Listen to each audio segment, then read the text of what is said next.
प्रथम छत्रपती शिवाजी महाराज, धर्मवीर संभाजी महाराज,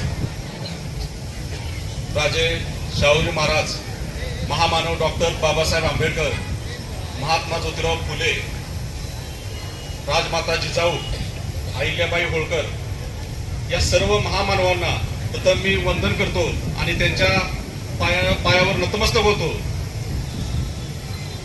खर तर एकीकडे देश विकसित होण्याची स्वप्न बघतोय आपण सर्व आणि दुसरीकडे एक 13 वर्षाची मुलगी जिने आत्ताच कुठेतरी आयुष्याची सुंदर स्वप्न बघायला सुरुवात केली होती आणि त्या सुंदर स्वप्नाचा चक्काचूर किंवा संपवण्याचं काम त्या नराधामाने आज केले.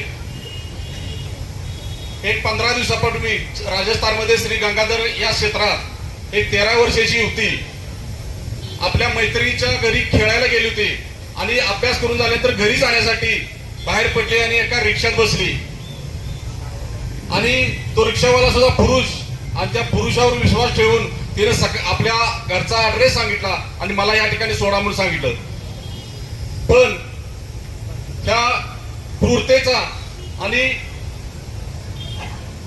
विचारधारा शून्य असलेली ही व्यक्ती त्यानं या निष्पाप मुलीचं वय न पाहता तिला एका हॉटेलमध्ये नेऊन सोडलं आणि तिचा व्यवहार केला आणि त्या व्यवहारात त्या हॉटेल मालकानं तिथून पुढचे 5 ते 6 दिवस त्या मुलीला वेगवेगळ्या हॉटेलमध्ये आणि अक्षरशः 5 ते 6 दिवस विचार करायचा बोलताना सुद्धा म्हणजे बोलायला शब्द नाही. 5 ते 6 दिवस त्या मुलीवर 32 जणांनी अतिरेक केला, सामुदायिक बलात्कार केला.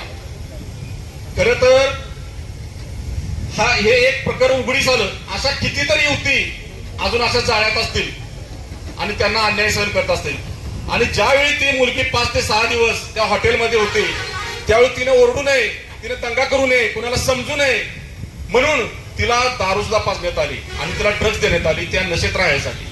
म्हणजे इतकं नालायकपणाचं नीच प्रतेचं कृत्य हे आज आपल्या समोर आलंय. आज राजस्थानमध्ये घटना घडली म्हणून आपण शांत बसलं नाही पाहिजे. ह्या हेतूनं ज्यावेळी मला ही घटना कळली त्यावेळी मी पलूस मधल्या लकी विद्या मंदिर असले सचिव असतील दुर्रमान शिंदे, परांजोपे साहेब असतील, व्यापारी संघटनेतले सर्व अध्यक्ष, डॉक्टर असतील पलूस मध्ये, शिक्षक आणि सामाजिक कार्यकर्ते, राजकीय कार्यकर्ते यांना ही घटना सांगितली. पत्रकार बंधू असू दे या सर्वांना ही घटना सांगितली की अशी घटना आहे.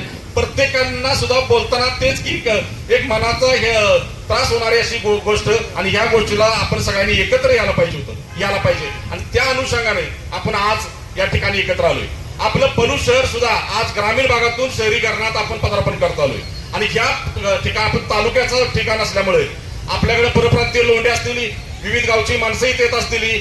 चांगल्या माणसामुळे तर पलूस पुढे निघालाय आसपासच्या भागात. पण काही विकृती माणसांची तिथं संख्या जास्त आहे आणि त्यांना कुठंतरी हे लक्षात आलं पाहिजे की घटना जर राजस्थानमध्ये घडत असली तर पलूसकर सुद्धा त्या घटनेचा निषेध करायला मागे पुढे बघत नाही आणि ही समाज बांधव समाज आणि पालक किंवा युवतींच्या एक मनातली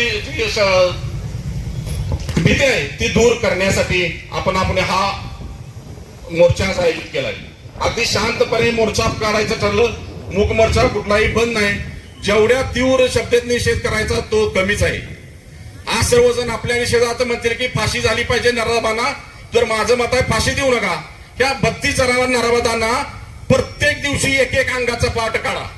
प्रत्येक दिवशी एक बोट कापलं पाहिजे, हात कापला पाहिजे आणि 32 दिवस त्यांना छळलं पाहिजे. त्याची सुद्धा तरच त्या मुलगीला कुठं तर त्या निषेधार्थ तिला एक भावना सगळ्यांच्या पोहोचतील.